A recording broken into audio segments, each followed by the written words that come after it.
Good evening, all.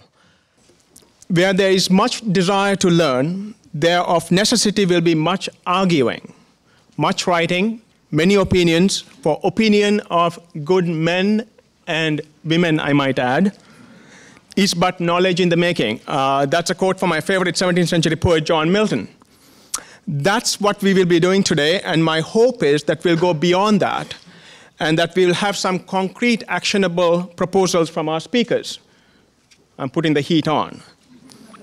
After all, as the Karl Marx Memorial in London puts it, the philosophers have only interpreted the world in various ways. The point, however, is to change it. I plan to be a benevolent despot today. Each panelist will have 5 minutes to make their opening remarks focused on solutions. I'm making one exception for Kerry Gelson, that is. She's going to get 6 minutes. My prerogative. At the end, they will also have 2 minutes each to wrap things up. In between, though, I will have some questions in a moderated session with the panelists for about 15 minutes, where I hope to bring some heat to the discussion. And then we will have audience questions, audience participation, including from Twitter. And on the questions front, each of them will have 2 minutes to answer the questions. They have to be disciplined. Don't worry, I am going to make sure that that happens.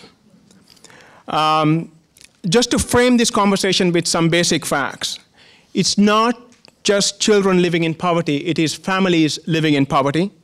Median household incomes in British Columbia is about $68,000 and change. The average household is carrying a debt load of $1.60 for every dollar in income.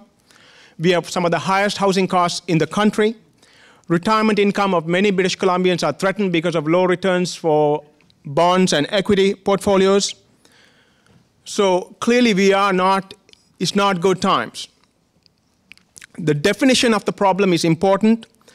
Poverty rates in BC have declined by around 45% since 2003, from 19.2% to 10.5%. You arrive at that number by calculating the income and transfers effect, and then when you net out, that's the number you arrive at. So we still have a 10.5% poverty rate, entirely too much for a rich country like ours. How can children on an empty stomach, scratching themselves because they've been bitten by bedbugs, completely unprepared for care, learn anything? They aren't making it. They are dropping out. Scratch that. They are, in fact, being pushed out. The Vancouver Sun decided to have an adopt a school program after Kerry's story, which appeared in our paper, which has raised over $1.5 million so far. And the money has been distributed to 40 inner city schools. I hate that term, inner city.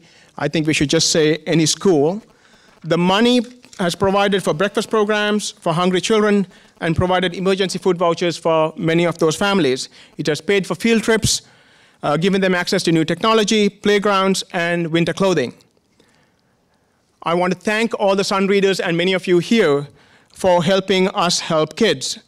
But the problems affecting our kids are multifaceted. They require a multi-pronged approach. Schools and teachers alone cannot do it. They cannot solve the problem, nor can we by ourselves at the Vancouver Sun. But together, though, we have a chance. So let's get to our panelists. We have Paul Kershaw of UBC, who has spent an enormous amount of intellectual capital on issues of children, poverty, and learning. Kerry Gelson is an exceptional teacher at Seymour Elementary. We are lucky that she is in the teaching profession. Then we have Bruce Ralston, who is the NDP MLA for Surrey Whalley. He co-chaired the NDP's election platform, important point.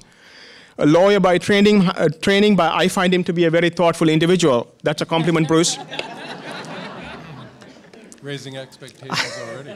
That's right. Ralph Sultan is a long-serving Liberal MLA for West Vancouver, Capilano. He's an economist by training, so I like him. As an economics degree myself, and was Minister of State for Seniors. So without further ado, you did not come here to listen to me. You came here to listen to the experts. So Paul Kershaw. Paul, the floor is yours.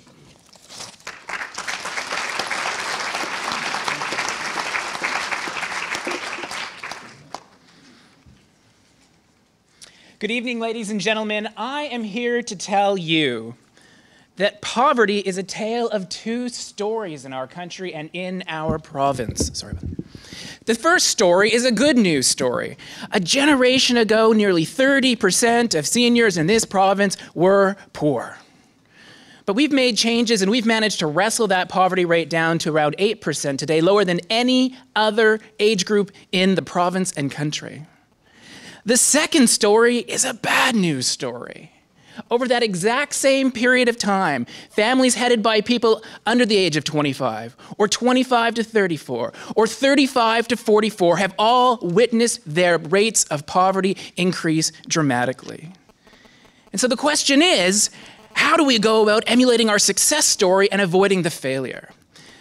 So let's figure out what went right for seniors. The first thing is, over that period of time, since 1976, our economy has doubled in size. It produces an extra 35 grand per household today. Times are not as tough as Fazil just implied. For those who had homes decades ago, we have seen great changes happen. The rise in housing prices over 150% means far more wealth for those who had homes decades ago. But the same high housing prices are crushing the dreams of homeownership for many younger folks and weighing them down with heavy levels of debt. It's not just the changes in our economic and social environment that have made a difference for seniors. It's also how we collectively used our prosperity as a province and country. Today, compared to 1976, we spend an extra $50 billion a year to ensure that seniors don't go broke when they wind up sick at a hospital. And we've added an extra $30 billion a year to the Canada Public Pension Plan and Old Age Security to ensure seniors don't have as much economic insecurity as in the past. And it's important. That's my mom. She's a retiree, and I want her to have a healthy, happy, secure retirement. But my mom was surprised to learn that over that same period of time, we have not raised at all the investments we put into younger generations when they have young kids, which creates a pretty interesting, and I would dare say worrisome age pattern when it comes to looking at our social spending. Each year, we spend around $45,000 per retiree, compared to just $12,000 per person under the age of 45, which includes spending for kindergarten to grade 12, post-secondary, and medical care. But outside of school and medical care, most of our spending on younger adults and kids tends to focus on only the low income in those generations. And when we focus on the poor, we tend to be stingy because we worry if the benefits are set too high, people will opt for welfare over work. And so instead, we ask a typical lone mom with a toddler to get by on $5 grand of income for a year after covering housing and routine health. A fraction of what more generous countries do, and they have better poverty rates. We have two tales of poverty reduction strategies, one focusing on the poor in a generation, one focusing on entire generations.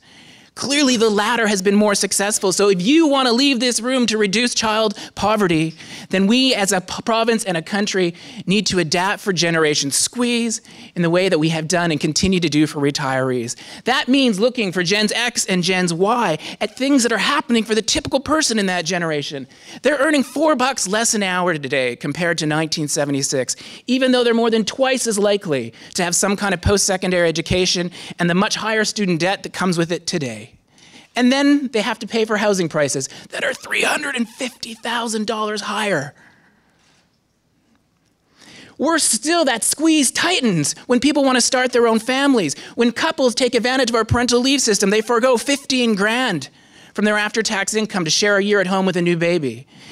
And since you can't take that income hit for very long, and you need to rely on services so that you can have time in the labor market to fend off lower wages and higher costs of living, you have young families looking for things like childcare. But they can't find them, there's not enough spaces, and most of those spaces cost more than university at the very moment young people were hoping they could pay down their student debts. But we can change this. Here's the concrete stuff. If you think it's a problem that it's so affordable for many young families to share a year at home with a new baby, then let's change it. Let's make our parental leave system better. Let's make it more generous. Let's make it more inclusive of the self-employed, and let's lengthen it so that dads can get more involved without compromising the fact that dads are not good breastfeeders. And in the process, let's set a minimum benefit akin to today's maximum, and we'll eliminate poverty for families with very young kids. And if you don't like the fact that we can't find childcare services and they're more costly than university, well, let's build them and invest in them to bring the cost down to $10 a day. And for households with incomes below $40,000, no fee to minimize their barrier to employment. For the typical family, that would save them 50 grand by the time their kids reach age 6, with which they could then afford better work-life balance, to pay down their student debt, to reduce by years the time it takes to save a down payment or to save for their retirement. We'll simultaneously cut by 3/4 the number of kids who are actually poor, and with the existing dollars that are left in our anti-poverty measures, we can do more for those who remain poor, tripling the National Child Benefit Supplement and increasing by 50% the shelter allowance for those who are on welfare with kids, which would take that lone mom with a toddler from about 5 grand to in the top 5 countries internationally. And we'd eliminate poverty for families with young kids. And the cost? Not as much as you think. It would simply require raising the allocation per person under the age of 45 in this country and in this province from $12,000 a year to $13,000, while leaving spending per retiree about where it is now.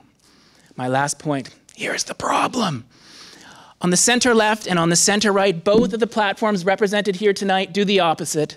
They add an extra $1,000 per retiree and a fraction for those who are younger, growing the gap between generations. So I ask people here tonight, join us at the Gen Squeeze campaign to help push for all parties to stop pitting the health of grandparents against the well-being of their kids and grandchildren. Join us to give all generations a chance.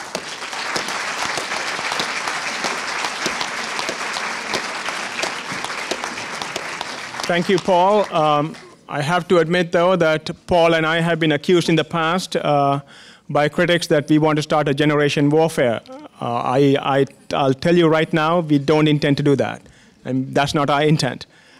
Kerry Gelson.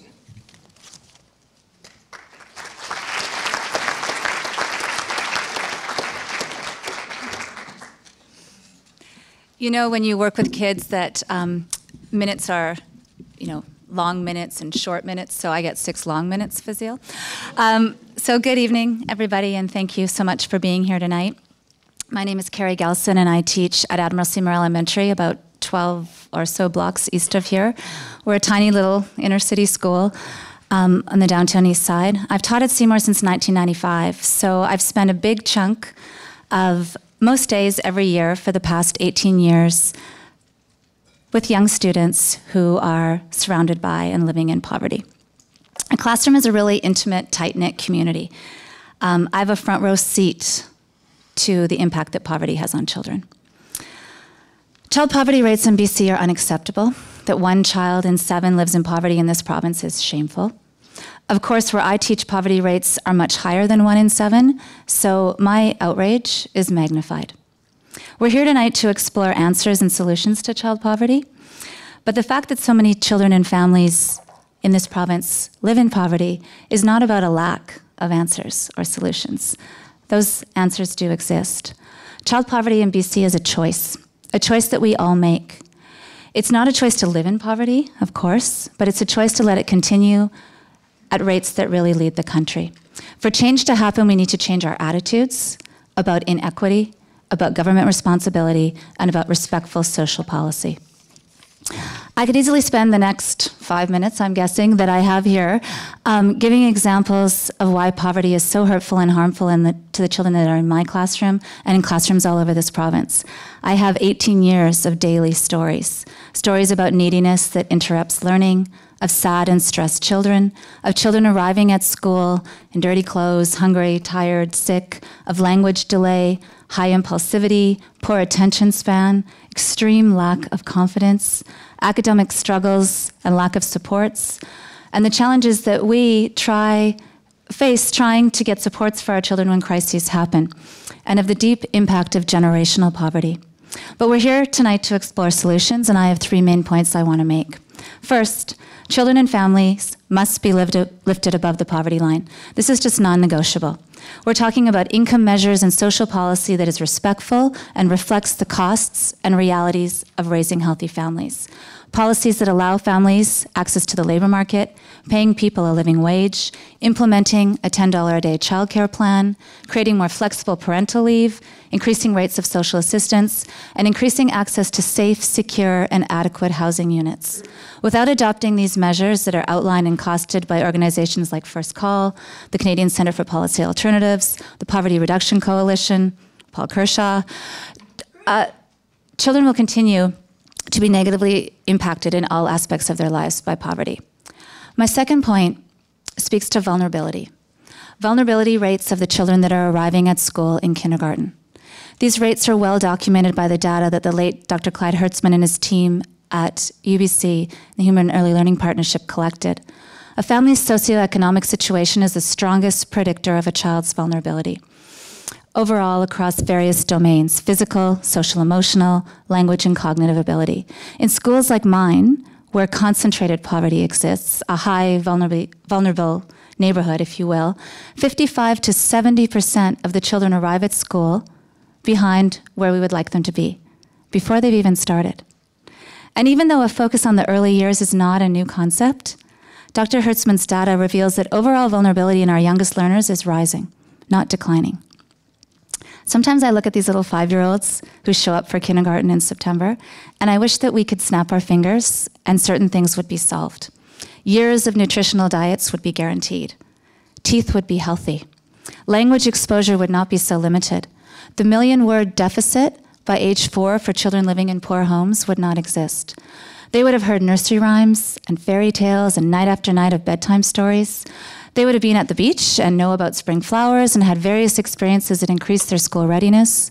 We would not be struggling to find supports for physical or mental health issues that are overrepresented in poorer neighborhoods because of prenatal exposure to drugs or alcohol, violence in the home, years of homelessness.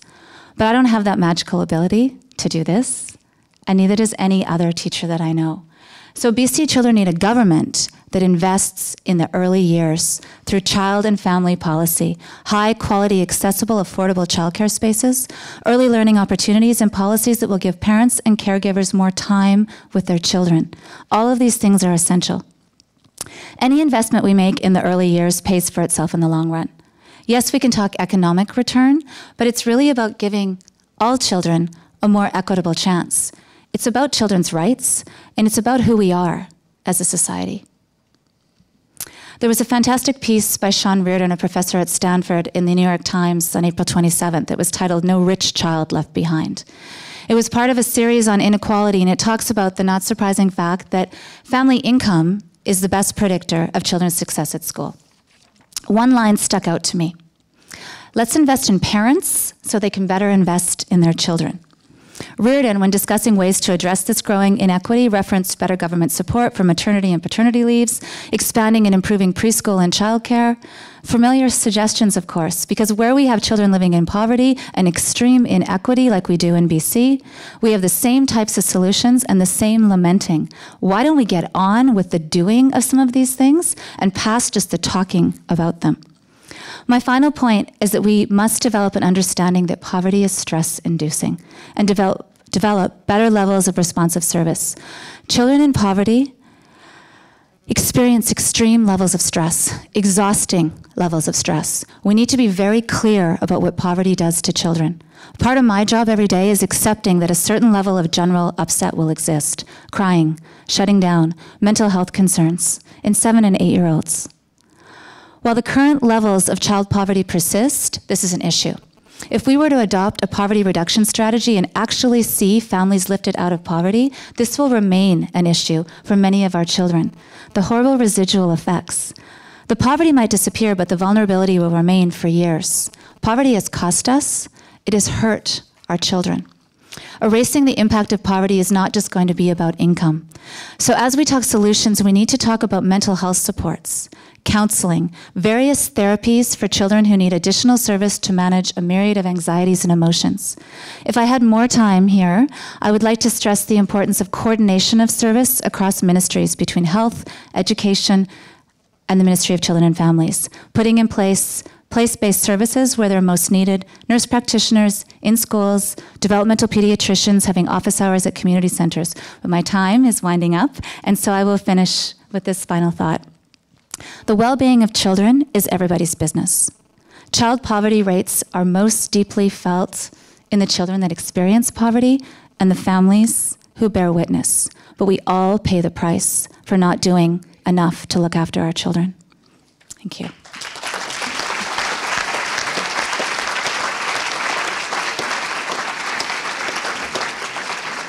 Thank you, Kerry. And you would all agree with me that all of them have stuck to the script, i.e. to come up with solutions, so which is the good news. Thank you. Now for a thoughtful response, Bruce Ralston.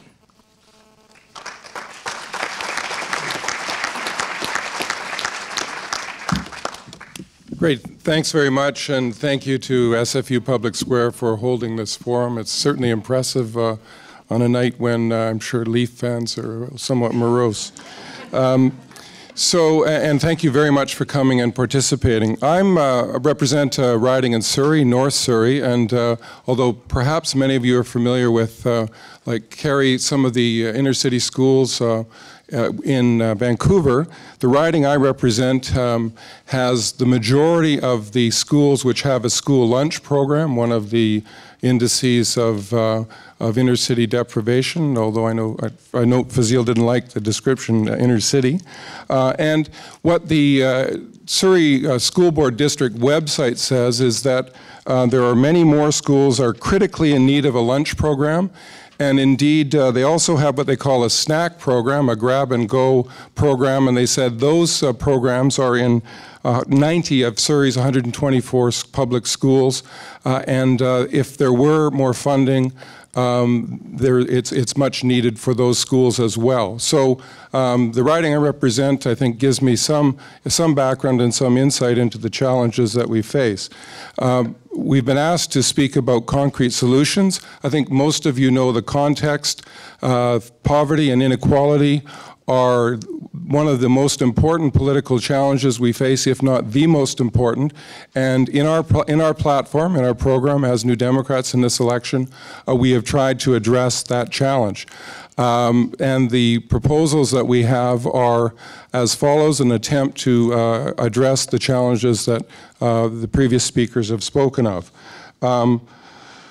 We have put together and propose, if elected, a family bonus program, which is an income support program that would be in addition to other programs that exist.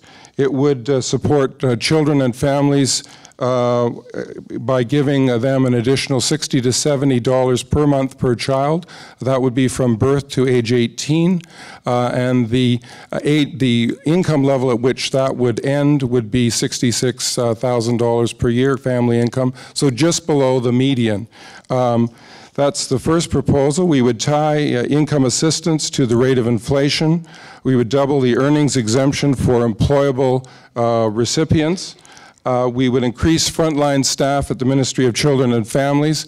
That ministry has been in crisis, and certainly Mary Ellen Turpel-Lafond has expressed in a number of very biting reports her concerns about how that ministry is operating and the degree to which it's not serving the interests of children who are living at the margins, some of them who fall into this category, but far from all of them.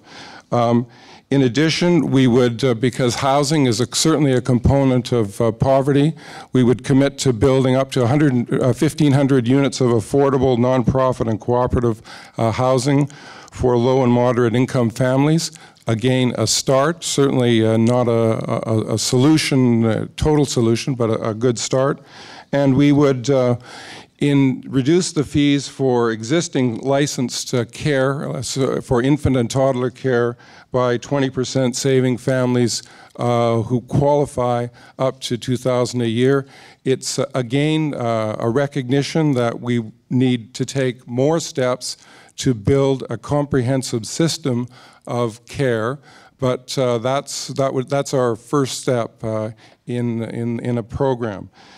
We are conscious, and certainly in the political environment in which we operate and in a competitive political environment, that our programs have to be costed. We have to point to income sources for those programs. We've done that, but yet this is our focus, one of our focuses in our platform. We think that these steps can be taken, they can be done, and they're a good beginning in terms of changing the direction of policy in British Columbia. Many other provinces, not this one, have a mandate to have a child reduction or a poverty reduction program. Indeed, in Newfoundland, it was run out of the Premier's office. So that was a Tory Premier of Newfoundland who thought it important enough to take personal responsibility for a poverty reduction program in his province. So that's another step that we would take, and we would begin to move in those directions. So we think those are practical, affordable steps that people will embrace. And the alternative, which I expect you'll hear some of shortly, is to do nothing and to leave the child poverty rates where they are, and they're completely unacceptable. So thank you very much.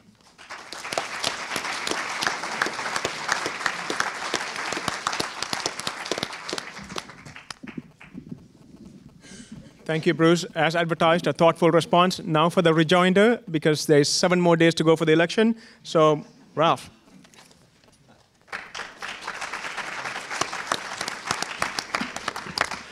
Thank you, Fazal. And I would like to pay particular thanks and indicate my respect for 3 particular people, in particular President Petter, who has taken Simon Fraser. I say this as my current title, Minister of Advanced Education, Andrew. Pushing Simon Fraser into the front ranks of Canadian universities, and I say good on you. Secondly, I would like to commend Paul Kershaw for illustrating so dramatically our successes in my other ministry, the Ministry of Seniors. And I would like you to follow me around as we address seniors crowds in the remaining 7 days of this election. Sign me up. But in fact, he's absolutely right. If you look at the income numbers, it is astonishing the degree to which seniors are rather leading the good life. And I've seen that at first hand in my travels around British Columbia in the last 8 months as minister in charge of seniors. I thought I'd get a load of bellyaching complaints. Didn't. Life is good for seniors in British Columbia. So I think the challenge he puts out, that why can't we do the same for young people, is a perfectly valid one. And finally, I would pay my respects to my good friend Bruce Ralston. Even though we disagree on many points of policy, I really always appreciate the opportunity to share a platform with the opposition critic for finance. I just hope he hangs on to that job. So I'm pleased to contribute what I know about a very big, very important, and very complicated subject: how to raise incomes in our society, particularly for those families with children living at the bottom of the income ladder. Let's admit at the outset, the problem has many dimensions, and as Paul Kershaw and Kerry have both illustrated, quite easy to illustrate dramatically, but unfortunately there's no magic solution. For those of you who might be a tad wary or suspicious of my West Vancouver label, as perhaps you become more familiar with some of my views this evening, I would like to just point out where I'm coming from. I'm an East Vancouver kid and proud of it. Born in 1933, grew up in the Depression, the Great Depression. Our playground was boxcars on the flats. Swedish immigrant parents, lived on East 13th Avenue near Fraser, 8 kids, 2 adults, 3 bedrooms, 1 bathroom. My mother pawned her wedding ring to put food on the table. My sister told me she came home from Florence Nightingale School one day for lunch, and lunch consisted of 1 leaf of lettuce on the plate. We learned to work. We had to. The whole family pitched in. Painting business. One of our customers was the Children's Aid Society over in 10th Avenue. As we, brothers and sisters, together painted away over there, we marveled at the clients of the Children's Aid Society arriving for their appointments in taxi cabs, a luxury far beyond our own experience. What did I learn from all of this? Well, I was made aware that overcoming poverty is learned at a very early age, demands hard work, is facilitated by a very supportive family, and I would say is seldom resolved permanently by handouts. The NDP seems to be promoting once more their traditional idea that since times have been good in British Columbia, and indeed they have been, under the BC Liberals, I might add, we need worry no more about baking a bigger pie and can solve the poverty mostly by redistributing the slices differently. I must protest the notion that we can easily raise money for that redistribution from taxpayers, business and households alike, which seems to be the notion suggested, that in fact the taxpayers are sitting there meekly like a dairy herd waiting to be milked. I hope the NDP cowboys have fast horses, because history tells us when that herd of milk cows is spooked, it has a history of stampeding for the Alberta border. So government, regardless of political persuasion, and whomever comes out on top on May the 14th, I give the message to you both without distinction. When you plan to raise taxes, and we in the BC Liberals are raising taxes as well, I freely admit, pay closer attention to the question of where high-income tax filers choose to pay their tax. Currently, the bottom 50% of tax filers pay about 3% of total provincial income taxes collected. The top 5% of tax filers pay almost half of all income tax collected. If only 1 percentage point of those upper income tax filers arrange their affairs so as to report their income elsewhere, that would easily wipe out the entire tax take from the bottom half of British Columbia tax filers, just to show you what I find astonishing in terms of the distribution of where we get our tax money from. So I'll have lots of other things to say about how we can work to raise incomes for all at every rung of the income of the economic ladder, but we'll save those for the question and answer period. Thank you.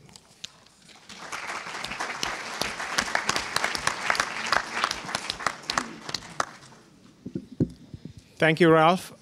Now that we have certainly two different points of view, at least from the political spectrum, along with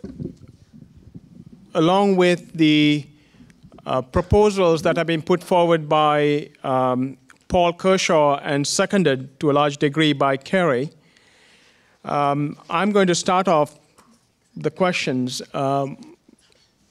period with, I'm going to go directly to the politicians because after all, they're the ones who have the levers of power, so let's see what they can do. StatsCan released its weekly wages last week.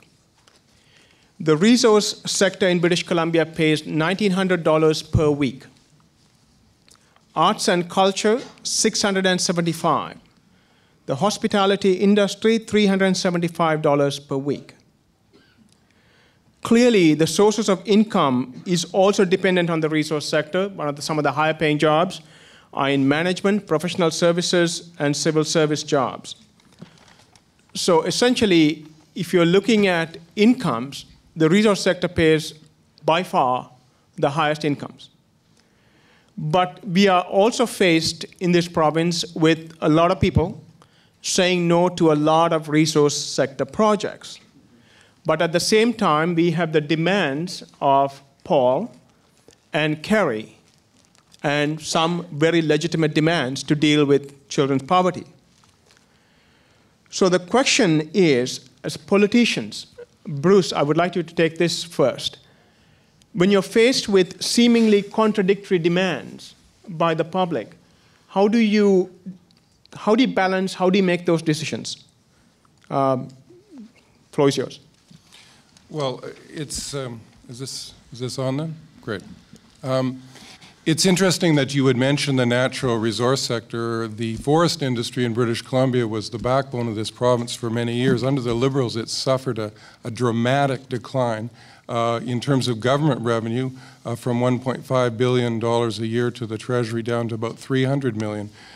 We have proposals to begin to revive, and that's again a long-term project, to revive the forest industry, to look at mining, to invest in and encourage the LNG sector, although we don't hold it out as the sole object of reverence in the way that the Liberals do in their platform.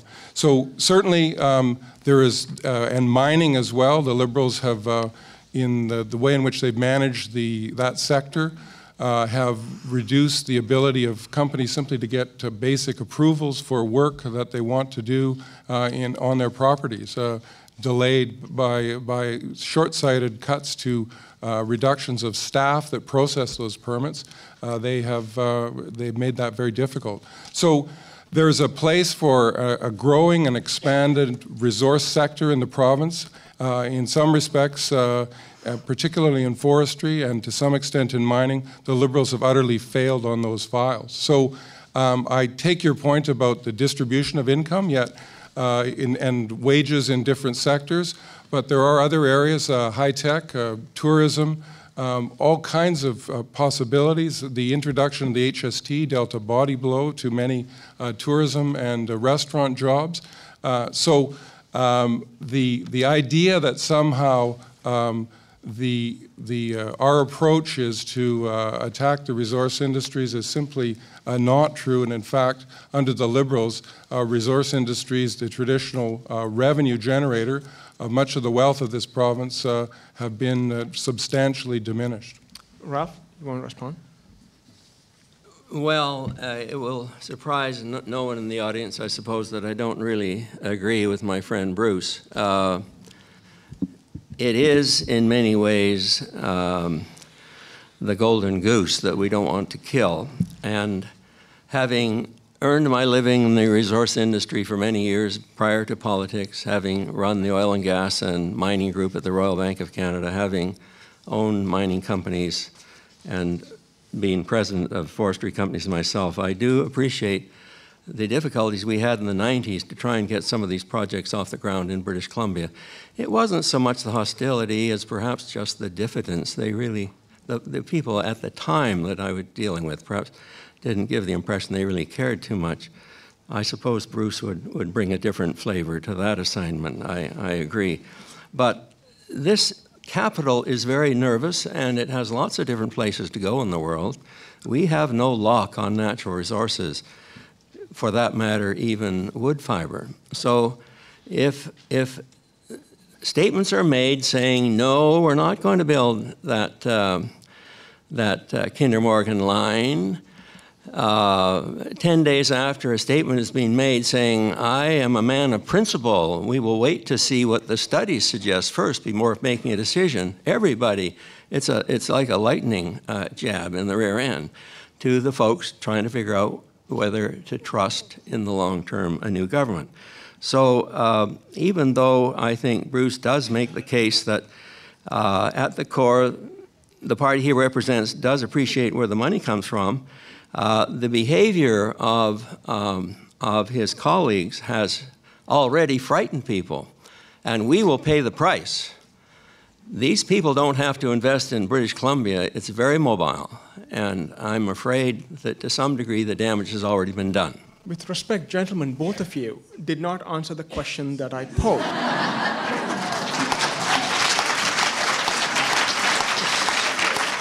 So let me try again. The question was, the British Columbia public seems to demand that their grandmother's hip be replaced in 3 months, not 3 years. That classrooms should be 20 students and no more. We need to build more social housing. We need to have more legal aid. We need to have breakfast programs. That's the demand. At the same time, though, money doesn't fall from heaven. It needs to be created. And on that front, we have a whole bunch of British Columbians saying no to a lot of money-generating, income-generating, living wage jobs. How do you, as a politician, when faced with those two demands, how do you deal with it in a cabinet setting? What would you say to somebody who says to you, listen, we don't want these three. There are 17 mines in the EA process right now north of Kamloops, right? So if they say, no, we don't want those mines, at the same time, they ask you, you know what, my grandmother needs more help. Bruce, what would you say to that constituent? Well, I don't think the choice that you make is quite so stark. Certainly there are some projects that have not earned social license. Northern Gateway Pipeline, for example, is something that our party has taken a clear position on. And it's not because the people of the North Coast oppose an economic development. They have a different conception of economic development. The Haisla Nation, for example, took a referendum on an LNG project in which they are participants.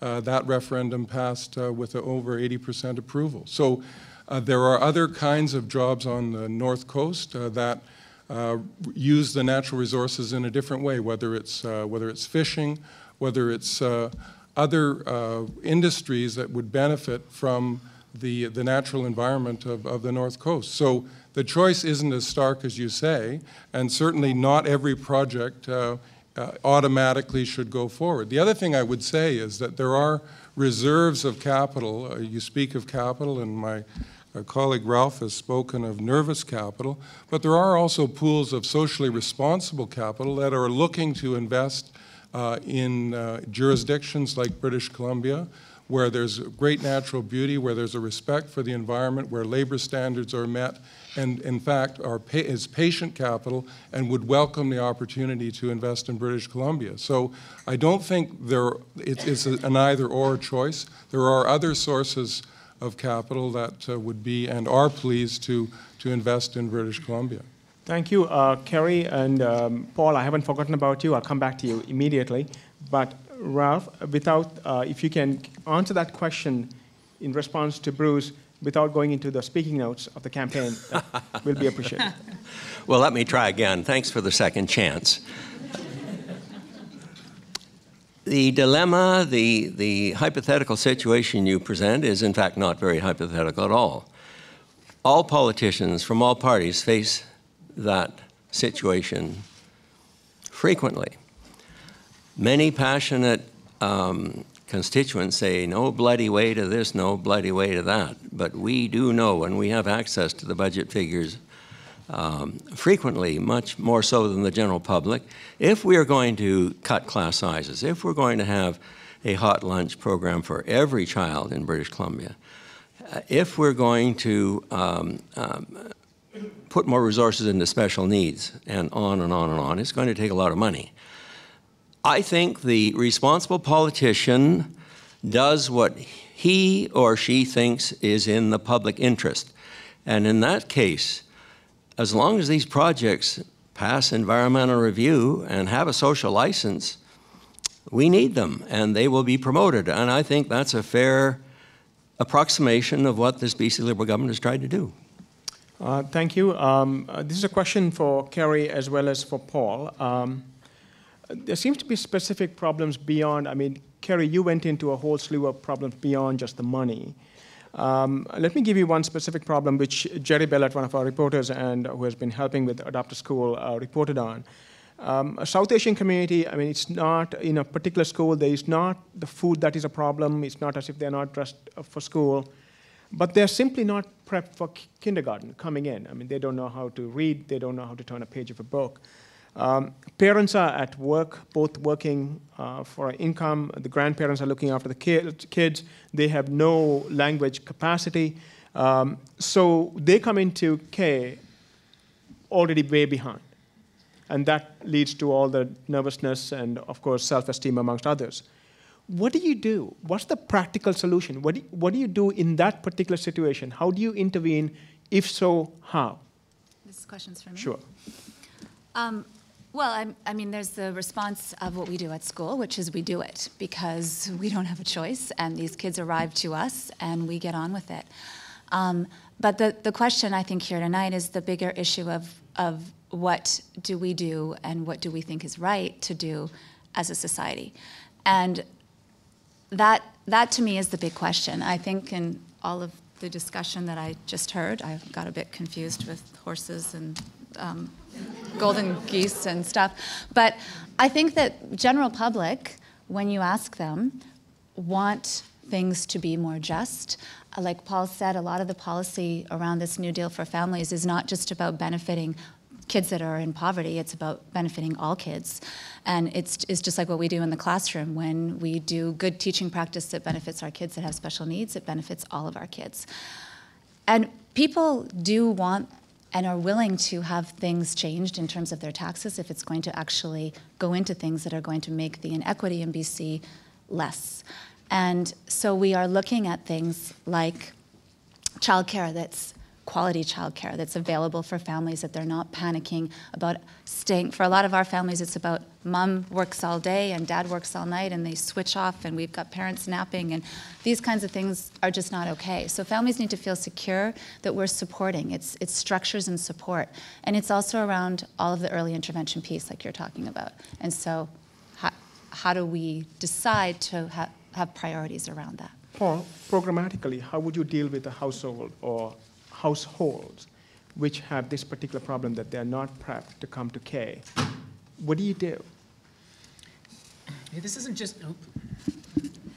This is a far broader issue in our province of British Columbia and across the country than the difficulties of a particular minority of the cultural community. I mean, we do have the data that show us about 30% of kids wind up at our kindergarten programs each year struggling in ways that we wouldn't want them to struggle. Don't know 10 letters, can't hold a pencil, can't get along with peers on the playground, show enough respect to a teacher in the classroom. The majority of those kids who are struggling, they don't reside in poor neighborhoods, in poor homes. They reside in middle and upper income households and neighborhoods. And the question is, how has that struggle seeped into the majority? And then we just need to go back to the squeeze that I was describing that is now impacting entire generations of young people, Gens X and Y, who are raising young kids. Their wages are down, so their coping mechanism is let's devote more time to the labor market, which is a good coping strategy. But it can't keep up with housing prices that are far, far higher. And it poses costs at home in terms of the time that they have there. Now, the greater time in the labor market has been good for gender equality for women, but it hasn't been matched by having a more male time at home. And so we need to figure out how do we simultaneously invest in services like childcare that could, in some communities, be provided in minority ethnocultural languages and facilitate exposure to English. And simultaneously, how do we invest in families to have enough time at home, men and women alike, so that collectively we reduce that early vulnerability? Thank you. I know I have lots of questions, but I am going to go to audience because this is a public forum, and Shauna has the microphone. And Shauna, are you going to Sharon Gregson? Sharon, can you introduce yourself and then ask the question, please? Happy to. Sharon Gregson, childcare advocate. So it's many people will know that there's something called the $10 a day childcare plan, which has been resonating across the province and now has a list of supporters, which represent over 1.6 million British Columbians. People who want affordable, accessible, not-for-profit childcare delivered through the Ministry of Education, through our public education system. So I'm curious to hear from our two political candidates at the table what they specifically are doing, what's in their platform that will reduce the incredibly high parent fees that parents are paying now, and their plans to build more spaces. I want to know what they are going to do to start us building a childcare system in this province. Bruce? Well, thanks very much, Sharon, and I know Sharon is a passionate advocate for $10 a day childcare, and familiar with the campaign that has been led publicly, and it's been a very strong and effective campaign. What we have said we would do as a first step would be to reduce fees for existing licensed infant and toddler care, which is the most expensive care, by 20%. That would save families about an average of $2,000 a year, and we would increase the number of spaces. We would also repurpose, if that's a verb, the fund that was set up by Mr. Campbell as Premier, putting in $1,000 at the birth of a child to be given to them at age 18. Not a lot was known about that.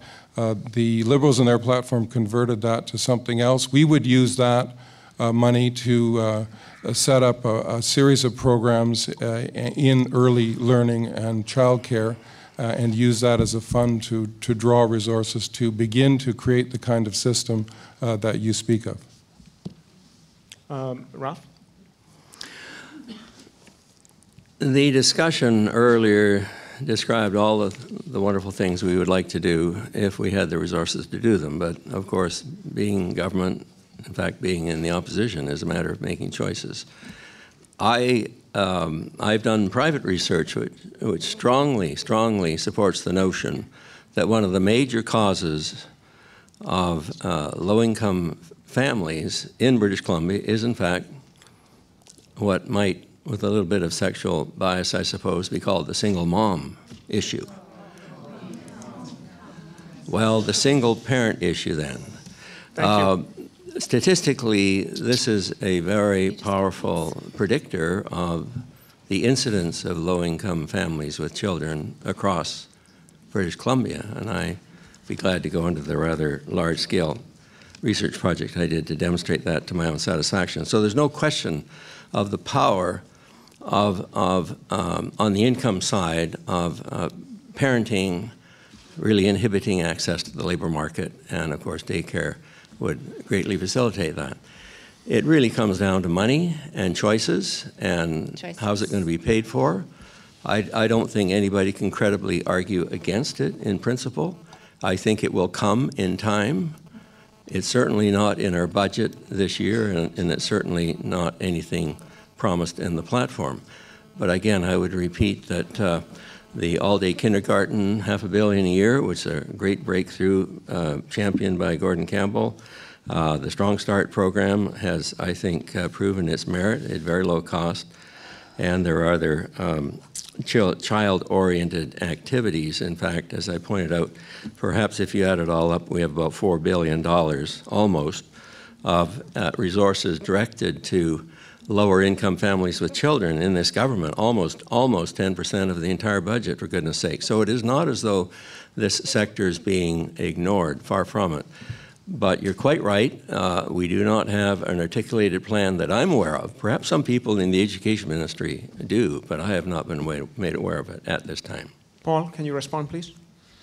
Yeah, I think one of the really important words that Ralph used was choices, and both political parties and citizens every day are making these choices.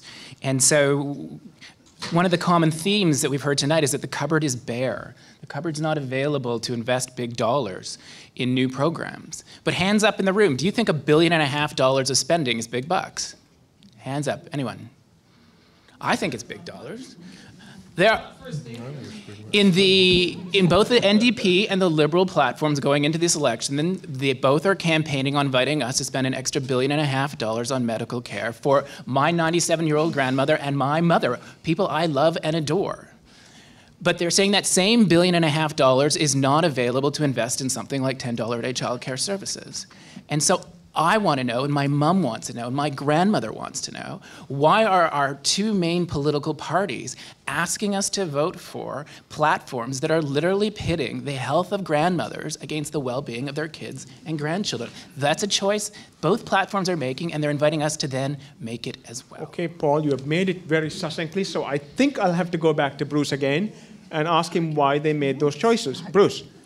Well, I'm not sure that that's the right way to pose the choice. And I mean, it certainly has a certain, I suppose, appeal in presenting it. But the reality of healthcare is that I don't see how one can say to seniors or people in need of care that you're going to end care or reduce care dramatically.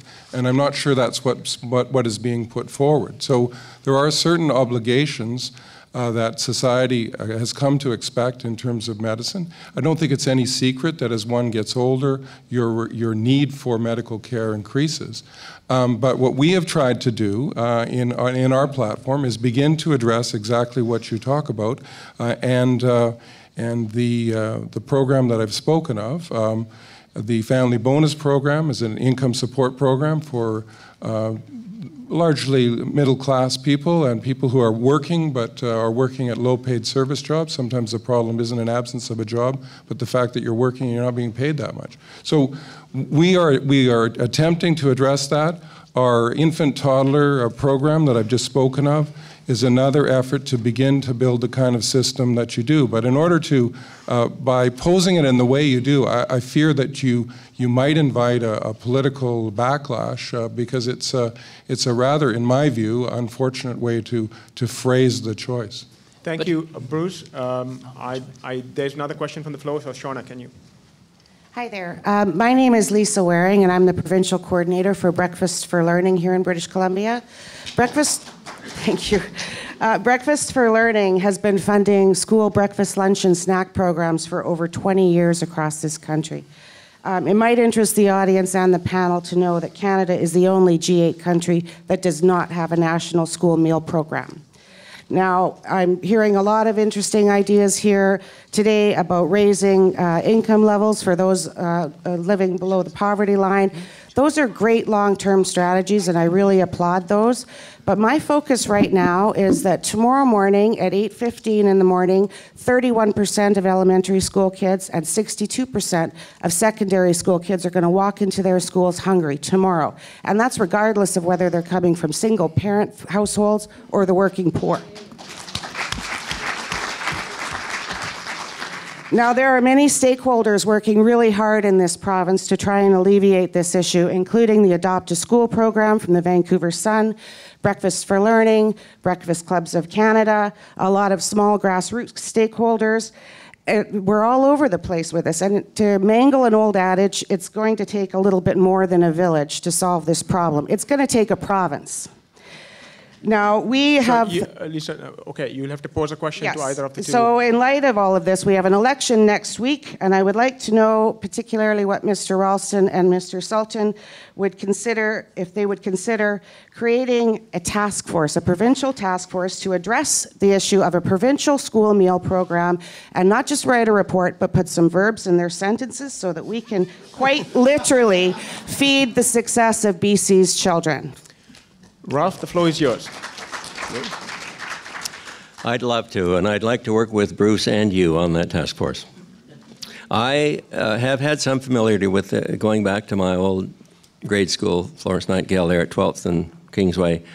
And, of course, they have a huge demand for meals, not just in school days, but on the weekends as well. They have a backpack program. I'm sure you're familiar with these things. So it isn't as though these activities are not carried on, but it's a very, it seems to me, disjointed, fragmented, and sporadic activity, funded in part by neighborhood collections, which really astounded me.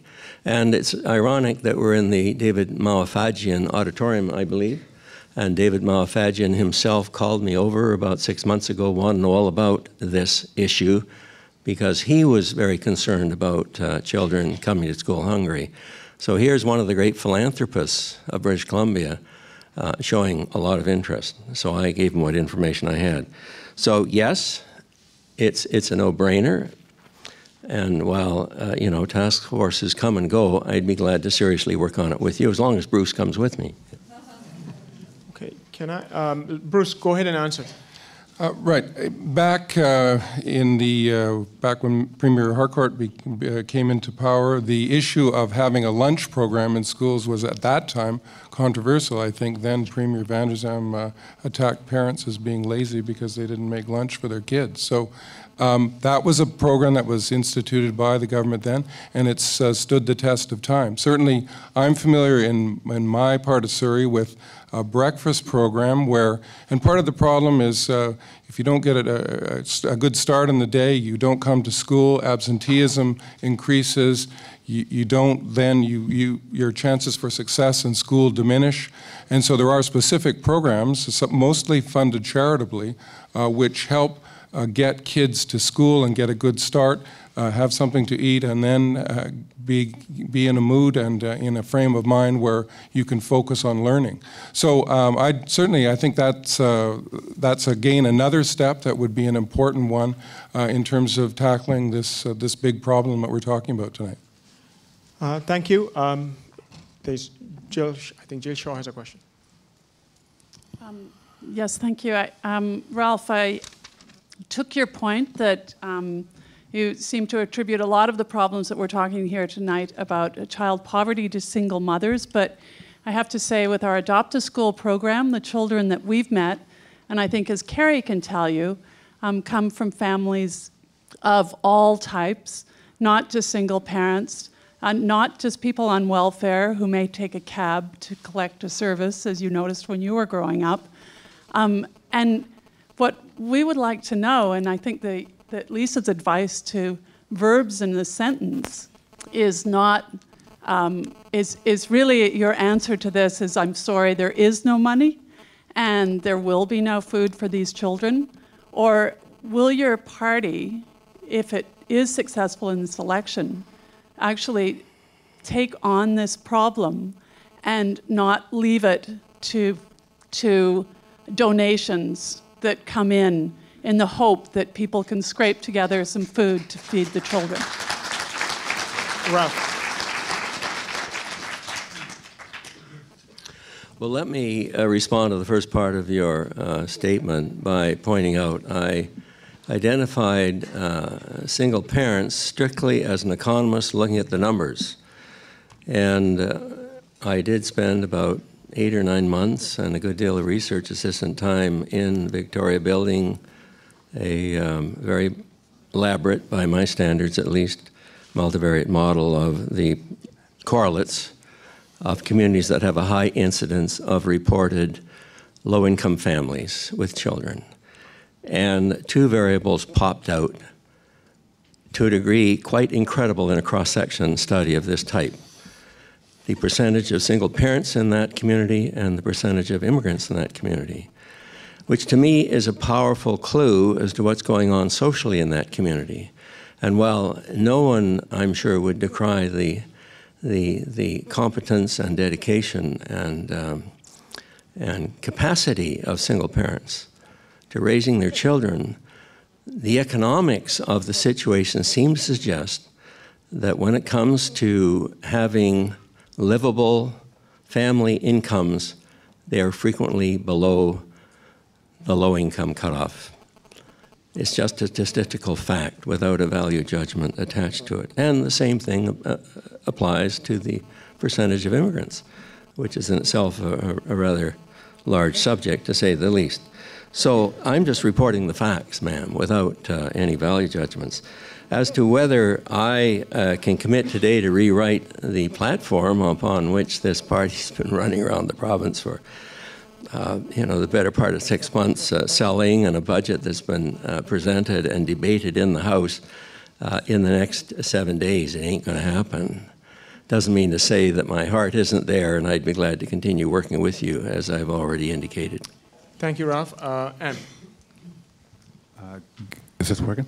Good evening, Scott Clark with Aboriginal Life in Vancouver Enhancement. Having had a chance to look at both the platforms, I don't see that there's a really meaningful choice for really empowering vulnerable children and families throughout all the province. Most of the work we do is here in the city.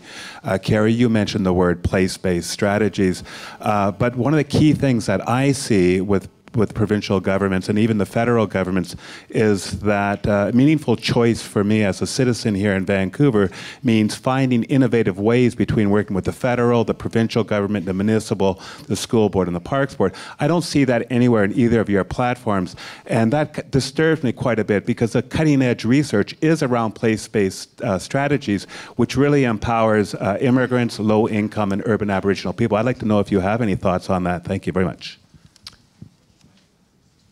Carrie, you want to take that one first? Did you want these guys to address it? Yes. Sorry, Bruce. I can address Bruce, it. I think the response is required from you. Well, the fund that I spoke of earlier has about $300 million in it. That is the fund from which we would draw resources to engage in some of these innovations in the area of childcare. And certainly there are opportunities that could be explored and should be explored, and that's the basis on which those could go forward. So there is a source of funds. There is a commitment to use that $300 million to begin and to build that kind of program along with some of the other steps that I've pointed out earlier. Can I just put some context to the Aboriginal students? Certainly the graduation rates have improved in the last 10 years because there's been some cutting edge work which has gone on here, and there have been so many successful programs across this province. That's the good news. The bad news is still the graduation rates are still some of the worst when compared with the mainstream population. What do you carry from a classroom perspective? What do we need to do to improve? I mean, it's not just a moral imperative. It is also an economic imperative that we get Aboriginal students to reach for the stars. So can you shed some light on what we could do on a classroom basis? Well, the school where I teach right now, our Aboriginal population is 45%. When I started teaching at Seymour 18 years ago, we used to say that we had sort of a third of Cantonese, some Mandarin-speaking students, a third Vietnamese, a third everything else, your Caucasian students, Aboriginal students from Latin America, Africa. Now our population is 45%. I think that we need to, and I appreciate the comment, Scott, because the really effective work is within communities, and when you have to look at what your community is dealing with. And it's also issues of concentrated poverty. I mean, we haven't really touched a lot of stuff around social housing, and while I am a big advocate that there needs to be more units, the way that we are organizing social housing is, I don't have an appropriate word to use, because it's concentrated poverty, and there's a lot of really powerful single moms who kick some of these people's butts around being very vocal around their issues and their issues for their kids. And I think it's about inviting parents into our schools, how we are a welcoming community, how we are having parent voice, how we are allowing them to talk about what their kids need and how we best serve it. It's about getting our kids reading. We don't get them reading, we're doomed. At our school, we do that very, very well, tiny as we are and limited as we are. But it really is around accessing service that moms can get to and families can get to, because for a lot of times it is a situation where you don't have a car and the service is across the town, and how are you going to get your kids on the bus, et cetera, et cetera. So it's locating it within the community and allow community to drive it, and bringing that voice and that feeling of connectedness into our schools. Paul. I think an important part of Truth and Reconciliation in British Columbia and all of Canada is to do the reverse of the residential school system. The residential school system removed children from their family homes, robbing those parents and grandparents of the opportunity to instill pride in their identity and language. The residential school system removed children from their community context, robbing the community of the opportunity to support that family, to instill pride in their culture and their identity and their language. Which is why something like the Generation Squeeze campaign and the New Deal for Families that Carrie was talking about says, let's organize policy across the province and across the country, building on the wisdom that Aboriginal people can tell us as a result of that residential school experience. Let's invest more in family time, which in the context of Aboriginal families will give them greater opportunity to instill that pride in identity and in language. And simultaneously, let's invest in services like childcare well before kids get to school, so that those community services can support parents with that work. And on reserve, we can have services that expose children to their first languages and help parents pass on that pride in the cultural identity. And we can do the same thing for off-reserve Aboriginals. So am I hearing this right? Clearly, kids between the ages of 3 to 5 there is a very crucial time from all the research. So you're telling us, the argument that you're making is, correct me if I'm wrong, is that if you create childcare spaces where it's learning centers, so to speak, it's just not childcare, that would solve some of the prep for the kids coming into kindergarten. Is that the solution that you're promoting? Well, there's just oodles. At least one part of the solution. Yeah, oodles and oodles of evidence that if we don't let kids get off to a good start, here I'm channeling Clyde Hertzman, we are going to be compromising their school success, compromising their opportunities to have a good health throughout their lives, increasing the rate at which they go into jail. Or we could get it right for kids, but getting it right for kids means getting it right for the generation raising them. And the generation raising them is squeezed for time, it is squeezed for income because wages aren't doing what we might like despite all the growth, and they're squeezed for services like childcare. So we can't just pick one. We have to actually have a multifaceted approach to address the time, income, and service squeeze. Thank you. Good evening. My name is Michael McCarthy Flynn. I work with an organisation called First Call, and every year we bring out the Child Poverty Report Card. And for many years, it went into a vacuum. We're very glad that SFU and the Vancouver Sun is covering this, and it is finally making its way up the political agenda. My question is, though, around low wages. It amazes me how little is talked about low wages, and when we do talk about low wages, how it's dismissed as if there's nothing we can do about it. Not many people might know, but the main cause of child poverty in our province is actually low wages. 43% of children living in poverty have parents working full-time, full year, and a large majority, or a significant majority, have parents working in some type of job. So the single most important policy change that we need to make is to reduce our low-wage sector. Now, this won't be done just by increasing training. It won't be done by having every high-end mining company. Even if we had every resource sector come in, it doesn't reduce the low-end sector. What changes that is choices that we make. As a public sector and as an institution like SFU, we have the power to make those choices. So my question to you, Bruce, would be, we have a living wage campaign at the moment ongoing in SFU. We're asking them to become the first university in Canada to be a living wage university, to ensure that everybody who works there and who is contracted to work there, including the people who have cleaned this beautifully manicured auditorium today, aren't people who are earning $12 or $13 an hour, so they are in the squeeze that is talked about, so their children aren't living in poverty. My question would be to you, will you ensure that education services have enough funding so they can pay everybody a living wage? Bruce. Well, I think the crucial thing of what you said was particularly... I think the crucial thing that you said was contracted services. I think less full-time staff and those represented by a union, and I know my colleague Ralph has different views on the benefits of unionism in terms of its equality-inducing effects and the ability of organized workers to increase their wages. But leaving that aside, certainly people who work for contract, part-time, contingent labor are the most vulnerable in the workforce, and you're right, they tend to be the lowest paid, and that is part of the problem. We have looked at the Liberal budget. We found the figures, despite the claim that it's balanced, to be unrealistic. We have perhaps somewhat controversially, but certainly been attacked for saying that the rate of increase of spending of the Liberal government and its budget is not something that's sustainable without massive cuts across the board.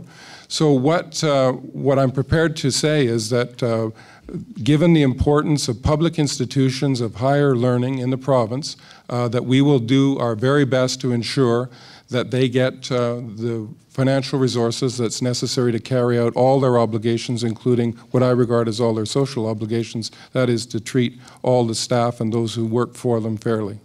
Andrew, you heard some good news there. Shauna. Hi, is this on? Hi, my name is Paul Hearn. I'm a former Vancouver School principal and school trustee. It's an axiom that hungry kids don't learn. And I don't get the sense of immediacy or urgency about the issue of breakfast programs for kids. You've heard from the representative for Breakfast Clubs of Canada, or Breakfast for Learning. There are two organizations in this country, Breakfast Clubs of Canada and Breakfast for Learning, that provide help to 350 schools across this province. That's roughly 15,000 kids who arrived in school hungry. I don't get the sense of immediacy or urgency. Hungry kids don't learn, and that's a fact of life. Now, what are we going to do about it? I thank the Vancouver Sun for its adopted school program and organizing the forum. But the point about this is, today's Sun, by the way, carries a story about Champlain Heights Elementary School, ostensibly in a middle-class area, southeast Vancouver, Right beside it, another school, Captain James Cook School. Again, ostensibly a middle-class area. Poverty has spread from the inner city right across the city, and documented, by the way, by UBC, the Geography Department. So we're talking about not just hidden poverty, but increasing child poverty. And move across the border to Burnaby. How about 12th Street School, where the principal and teacher in tears feeding kids a breakfast program. How do they feed them? From Costco and Walmart. Give me a break. That's a bloody disgrace in a province as rich as this province. What are we going to do about it? I don't get the sense of urgency or emergency from anybody in this panel about this issue. Let's do something about it, folks. Next September, you will have 350 schools, rural and urban, opening up with that problem. They should not have to depend on a Toronto-based and Montreal-based Breakfast for Learning or Breakfast Clubs of Canada. Let's do something about it. Thank you very much.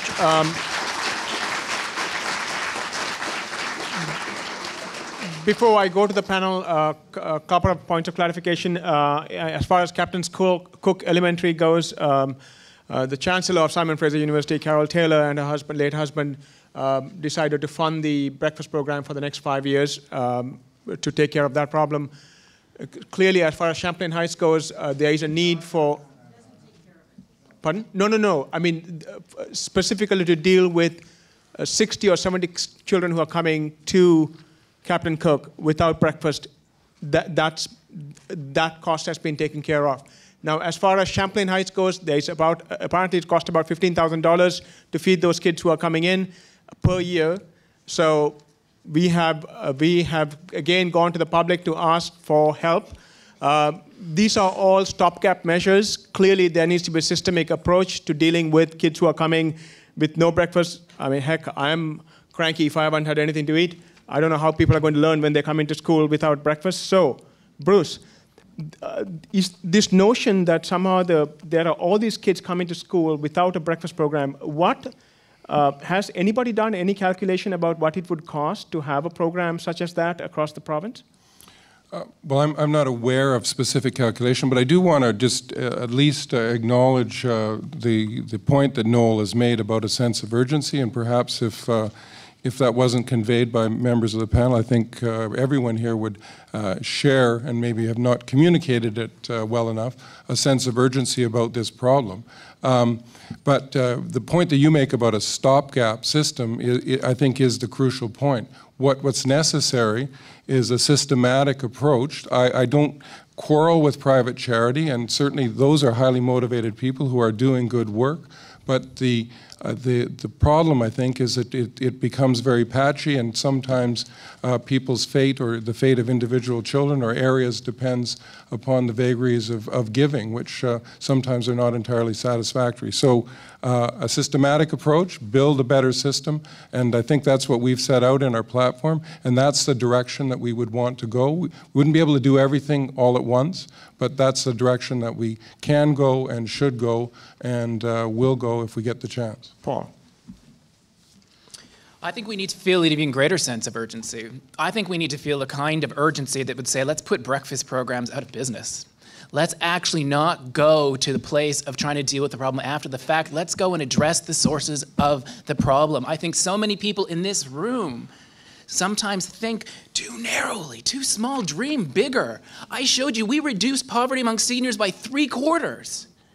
We didn't do that by dreaming narrowly and thinking about the breakfast program for seniors.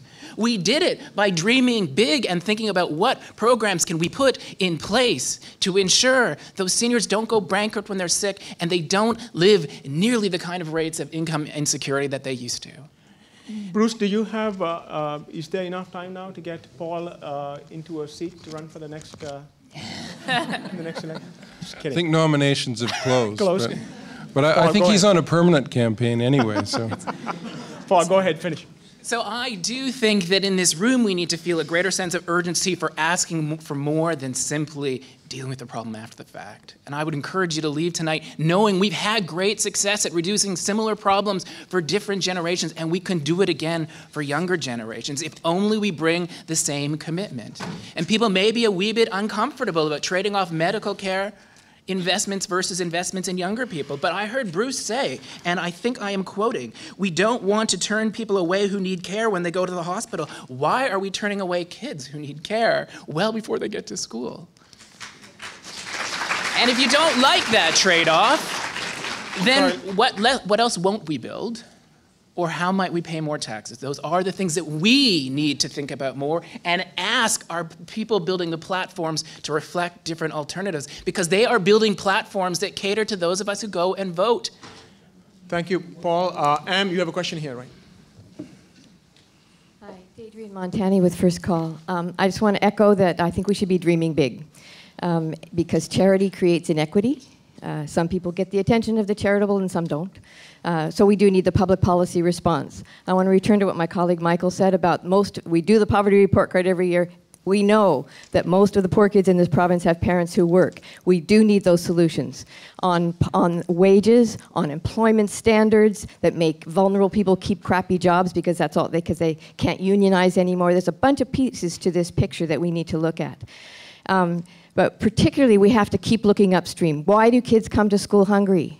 Because their parents are poor.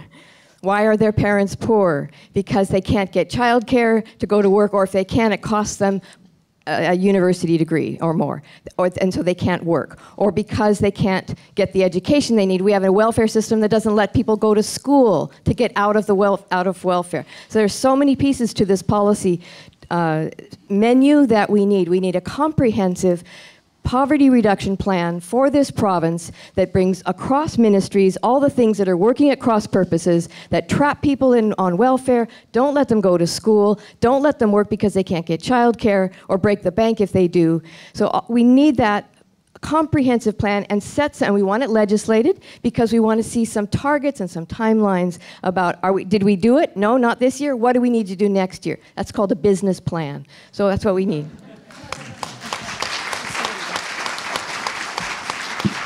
Thanks, Adrienne.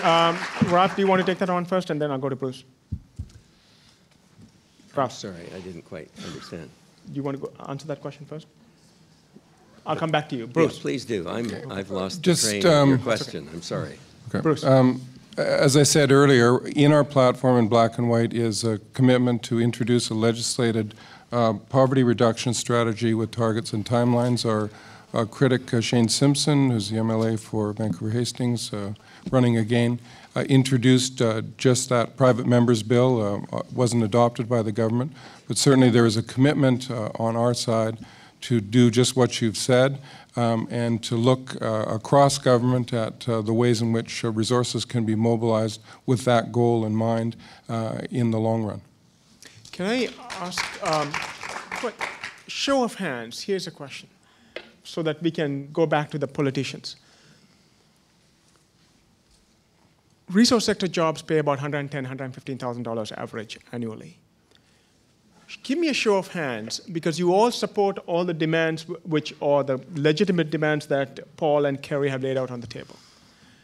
If there are appropriate environmental safeguards and they pass the environmental safeguards and have social license, show of hands as to how many of you are in favor of, there are $30 billion of mining projects over the next 10 years which are in play, which will bring in $30 billion, which of course means a lot of government revenues to spend on all the things which Paul's talking about. How many of you here are in favor of such an approach? Appropriate environmental safeguards, but resource development.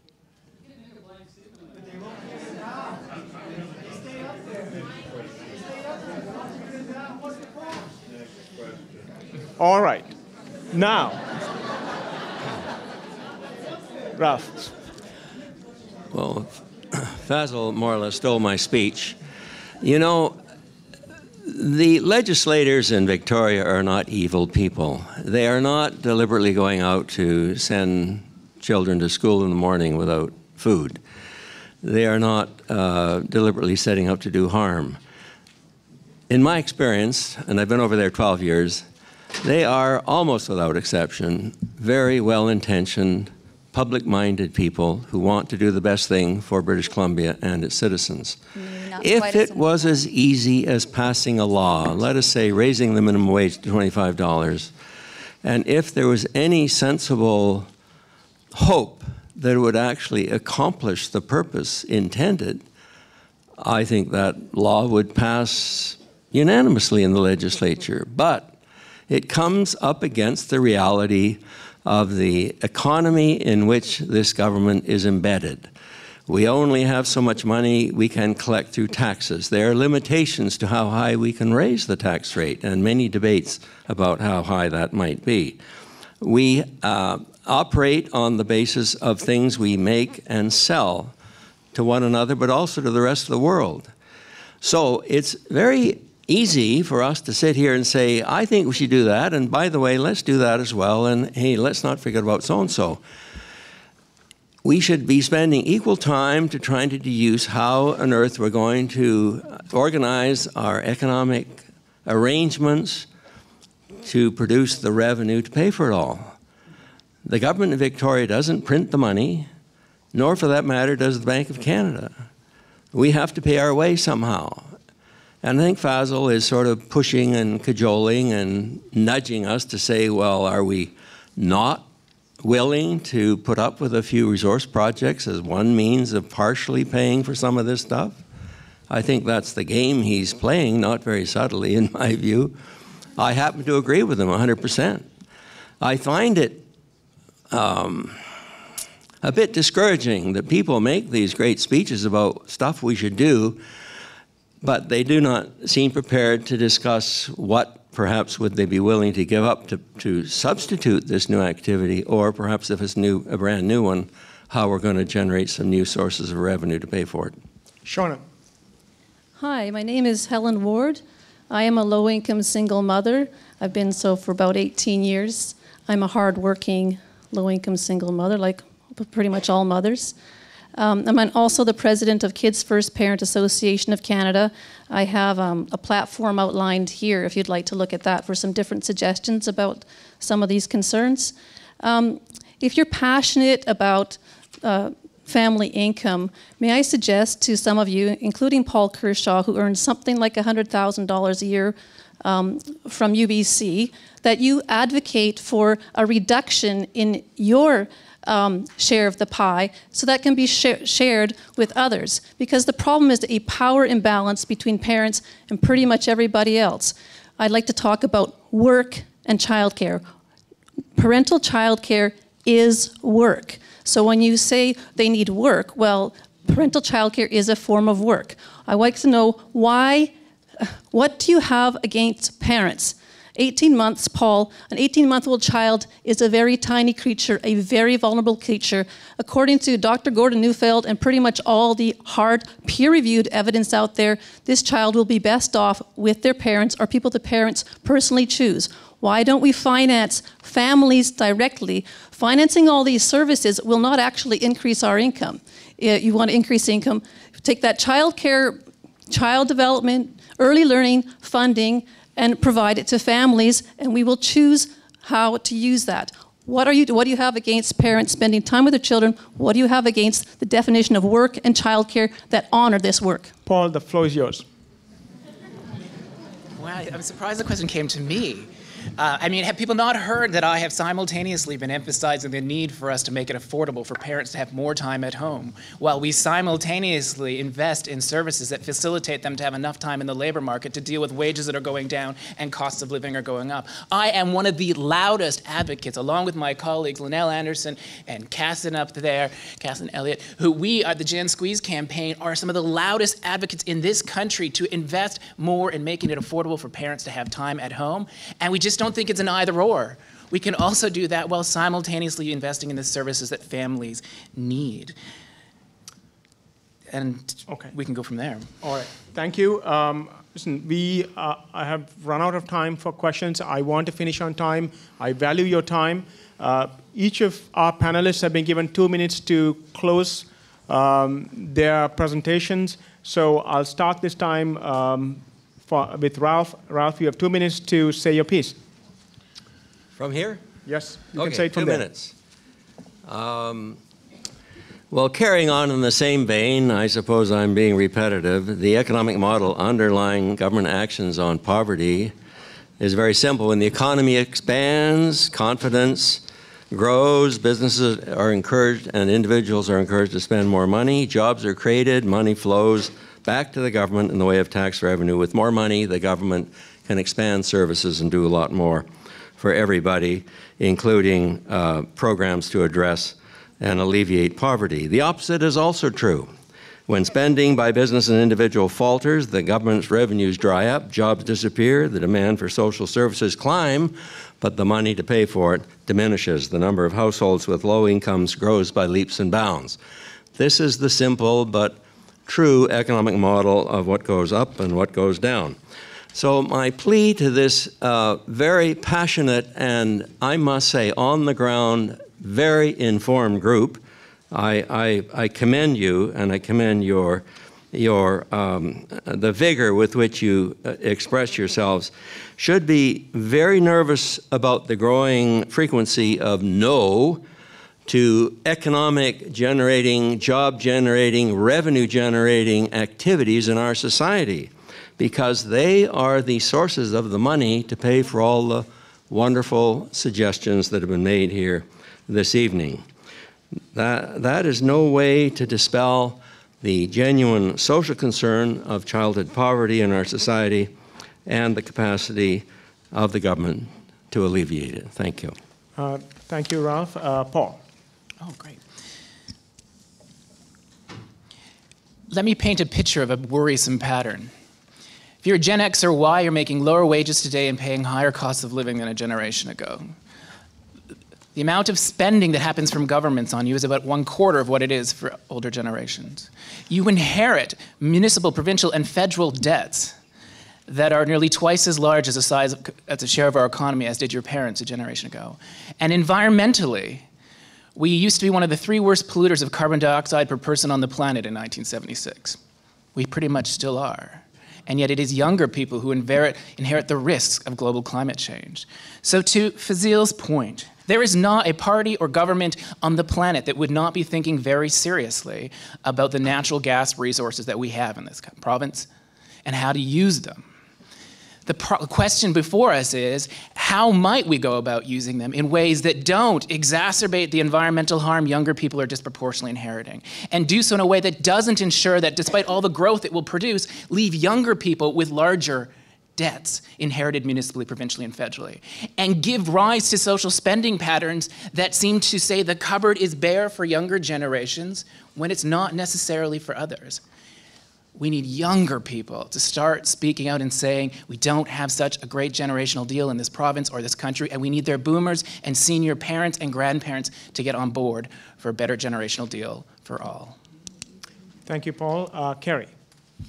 Well, I really want to thank the audience for the really impressive, articulate comments, the passion that people are speaking tonight, and everybody's participation, so thank you.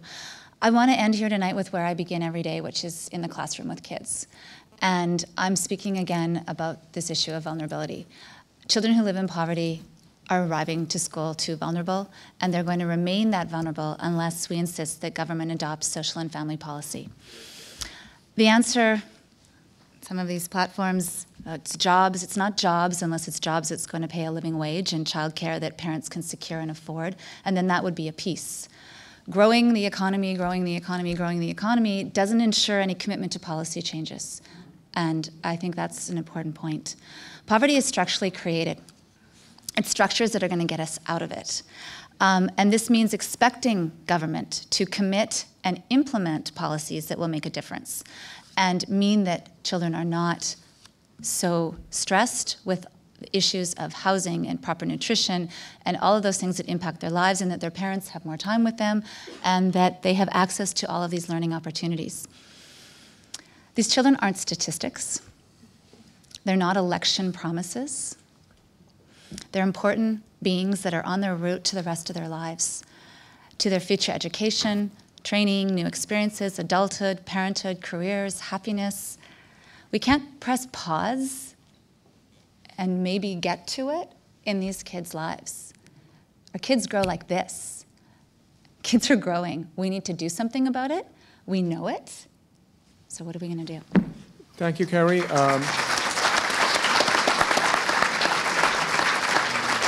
And last but not least, potentially our next new finance minister, Mr. Ralston.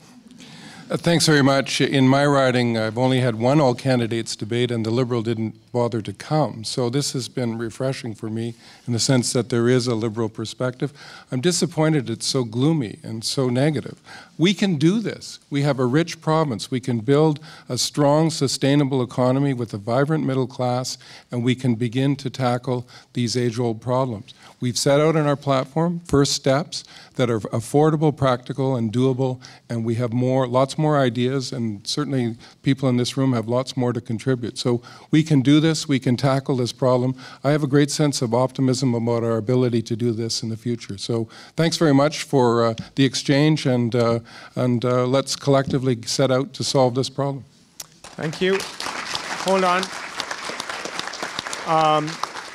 Am Johal will come up here to formally thank the panel, but let me say a couple of words about SFU's public forum and the people who work there.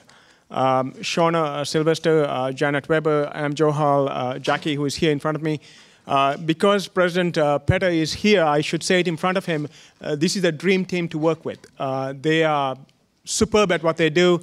They have made my life so much easy in putting this event together. I'm just a pretty face here. There was a lot of work which went on. So thank you very much.